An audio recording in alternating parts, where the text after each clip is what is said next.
For week 6 in management, we're going to cover this week communication and management and managing groups and teams. Communication is such an important element and skill that's used in management. We use it every day, no matter if we're a manager or an aspiring manager, because communication and management are very closely linked. Communication, just to step back for a moment, is the process by which information is exchanged between two or more people. Management, as we've talked about throughout the course, management roles depend on effective communication. Managers must be able to receive accurate information to determine their plans. So the goal and role of communication and management is to accomplish the goals of an organization, right? Managers are responsible for executing the plans. They create the plan that defines what needs to be done, when, and how. When they do so, the benefits include providing clarity through communication, right? Building relationships. Communication is all about relationships. It creates commitment and it defines expectations.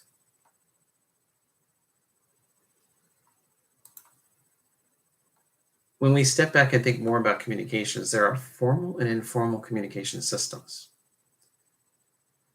Focusing first on informal. Informal communications allow us, almost anyone in the organization, to talk to anyone else. We can skip over hierarchical levels in between departments. We can socialize with our friends and colleagues through coffee, groups, lunch buddies, etc. And then informal also includes the grapevine, which is how inside information or even gossip at sometimes is spread through organizations. What are some typical communication flows in organizations? There's typically about 4 directions: downward, upward, horizontal, and diagonally. In established and traditional organizations, communication flows in vertical directions typically. In informal firms, such as tech startups, in the early days, say some of the famous technology companies, information flows horizontally and diagonally, much different. So let's compare first downward communication. This is when it's top down. Company leaders and managers share information with lower level employees. The senders in this type of information, downward, don't usually expect to get a response. The forms include speeches, blogs, podcasts, and videos. And they include some of the most common types of everyday directives of department managers. This type of communication, where it delivers information that helps to understand workforce changes, goals, or strategies. What about horizontal? Let's talk about diagonal communication. Diagonal communication is cross-functional communication between employees at different levels of the organization. Some advantages of diagonal communication include building relationships between senior level and lower level employees. This would typically occur in more flatter organizations, more streamlined, probably not large, enormous organizations like IBM. Diagonal communication encourages informal flow of information. It reduces the chance of a message being distorted by going through additional filters. It reduces the workload also of senior managers. What about, we just talked about some different types of internal communication directions, right? How information is communicated. Let's look at external communication flows from within the organization to outside. When we're doing so, we're focusing on audiences outside our organization. Senior management almost always controls communications that relate to the public image of the organization. First level, mid-level management generally handle operational business communications, such as purchasing, hiring, and marketing.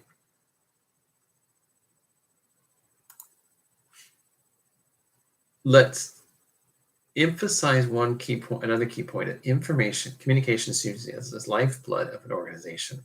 In the workplace, everything depends on effective communication. Because let's face it, poor communication can negatively impact productivity, collaboration efforts, employee motivation, as well as employee engagement.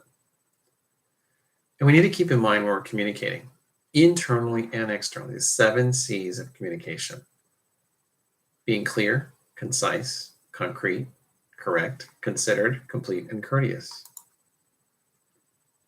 When we're thinking about framing the communication message and what we're trying to communicate, we need to think about a few key questions. What's your purpose or goal of the communication? What information does the employee need? What actions do you want the employee to take as a result of the communication? And while we're doing so, we need to resist the temptation to include unnecessary information. Be very concise.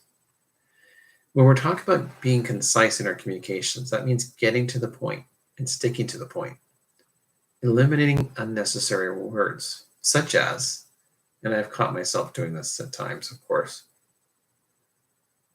you don't want to say due to the fact that when you can say because. We also want to use an active voice and cut repetitive information. So in addition to being concise in our communication, we want to be concrete as well. That means being specific. We want to use facts and figures if available and appropriate. So let me give you an example. Less concrete is our goal is to enroll more students in the university. More concrete is our goal is to increase enrollment to 10,000 students by 2025. Very specific. We want to be on point and being correct in our communication. Doesn't mean we're not going to make errors, but we want to limit those errors. It should fit, importantly, your communication, the audience. We need to speak to the audience with whom we are speaking, or we're trying to reach. Technical terms should only be used to fit with the employee's knowledge level. So along with concrete information, as well as concise and correct, we want to be also keep in mind the considered communication. You're putting yourself as a manager in the employee's shoes, showing interest in their response and being empathetic.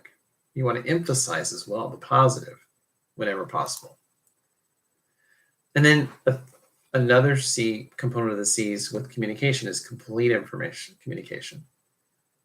A complete message has all the information the employee needs to fully and accurately understand the situation and, if appropriate, take action. A great way to test this, if you have complete information, is whether it's complete, is ask yourself whether it answers who, what, where, when, why, and how, the 5 W's and H. For example, incomplete would be, you haven't completed that task I gave you. More complete. The data analysis I assigned to you on November 6th is due tomorrow. Will you have it finished by 5 p.m.? That's very complete. Along with the other C's that we have covered, it's important to also be courteous in our communication. Usually messages are more effective when they display respect for the audience, and we want to strive for tactful honesty and avoid discriminatory language. So now that we've covered the 7 C's, of communication, as a manager, we want to also focus for a moment on nonverbal communication. Nonverbal is the interpersonal process of sending and receiving information without using a written or spoken language. After all, about 70% of communication, according to studies, is nonverbal. When we communicate with our words well as nonverbally, and our tone, this can strengthen a verbal message, it can weaken a verbal message, or replace words entirely. Our facial expressions, gestures, posture, and personal appearance are also critical in delivering effective communication. So what are some barriers to effective communication? Information overload, semantics, emotional disconnects, and credibility or lack of it. Next, let's focus on importance with various times. Still do. Active listening. Active listening is crucial. It's a technique that's been around for many years. Active listening focuses on listening rather than talking. As this image, this picture displays, she is listening, hopefully, rather than talking to the person speaking with her. Active listening takes focus and practice. We want to look the speaker in the eye, note the body language, don't interrupt, and ask questions. And we're doing so that we can convey that we care about the six of communication, nonverbal, as well as active listening. Let's talk about the channels of business communication. The channels of communication are medium, mean, manner, or method. And those are very important considerations. For example, are we going to send this message? Are we going to deliver this message face-to-face with an audience, with a person? Or are we going to be on a Zoom call? Or are we going to do this via a website, two-way interaction, a podcast? Or are we going to send a letter or an email? The means of communication is also very important. And then we need to think about, as we put together the types of communication: oral, written, and multimedia. These are all options. And as we think about it, we want to weigh the effectiveness of the channel we're using. Because the best channel of communication is the one that most effectively delivers the message so that it's understood as the sender wanted. When we tailor a message to an audience, we decide which channel suits the content best, how we want to achieve by sending the message. We use visual aids. Will they help or distract from the message? We want to make sure that we have credibility with the audience and ask ourselves why the audience would care about this topic, so that we can then tailor it, the message. So now that we've covered communication, let's pivot to our second topic this week, week 6, and talk about managing teams. An important critical component as well as communication for a manager. Teams typically serve 4 purposes, and the manager has a team, typically. Teams help the group of its individual members survive. Teams can help simplify and make more predictable the behaviors expected of group members. They can help you avoid embarrassing situations and express the central values of the individuals and identify the group to others. And as we think about team dynamics, there are some key factors to team success. The team success fundamentally is built on trust. We have to be able to trust each other and rely upon each other to have a successful team. The manager is a key part of that team. In addition, 4 other factors to think about is results. We need to have goals and focus on results. The manager needs to keep that proper focus on the results. We also need to be committed to each other as well as the team goals and the team purpose. And in order for us to accomplish the work that's ahead of us, the manager needs to keep the team focused and have a process in place or processes in place to keep the team on track. And then, of course, we've already covered the last factor, and that's communication. When we think about the team timeline, when a team starts forming and comes together, it could look something like initially as a work group, right? If it's a new team. Let's say the manager is new or certain team members are joining. At first, it's not a true team. You have to work towards it. And the manager helps bring this team together and leads the team, manages the team. Because Bruce Tuckman developed a model called the 5 phases of team development. And what that looks like is there's a forming stage or formation stage where you just come together. Followed by, after you come together and get to know each other a little bit, there could be some conflict. You'd have to work through some issues. And that's called the storming phase. Once you do that, then you can settle into what is called the norming phase, where you start to gain confidence. You get to know your team members, how they work, and what drives them. And when you continue in that effort, you hit some milestones and you get to continue to experience some traction, some momentum and success. You then move into the performing stage where you're performing at a higher level. the team's cohesive and hitting its maximum peak. And then finally, after a certain period of time, team members move on, move into different jobs, new challenges await, and you adjourn. When we're talking about managers leading teams, empowerment is the key. Empowering the team so that people bring their brains to work and allow them to use their knowledge, experience, and motivation to create a successful team and contribute to the success of the organization. What are the 3 keys to empowerment?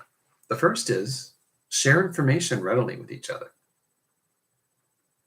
If we're keeping secrets and not sharing success factors, we're not going to be able to grow and reach our full potential. Second key to empowerment is create autonomy through boundaries. We want team members to feel empowered to create, to innovate, and be sharing that information with their team members. And then we want team members, as we continue to mentor, train, and equip them as managers, to be self-directed individuals on teams.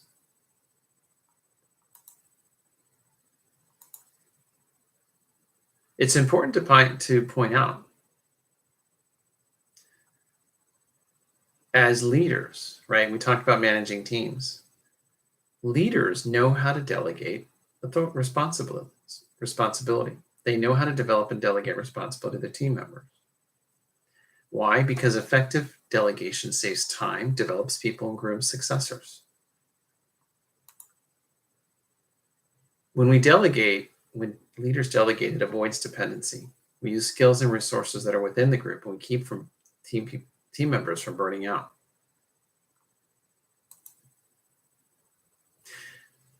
Focusing on the team itself, there's a number of different factors that lead to team success.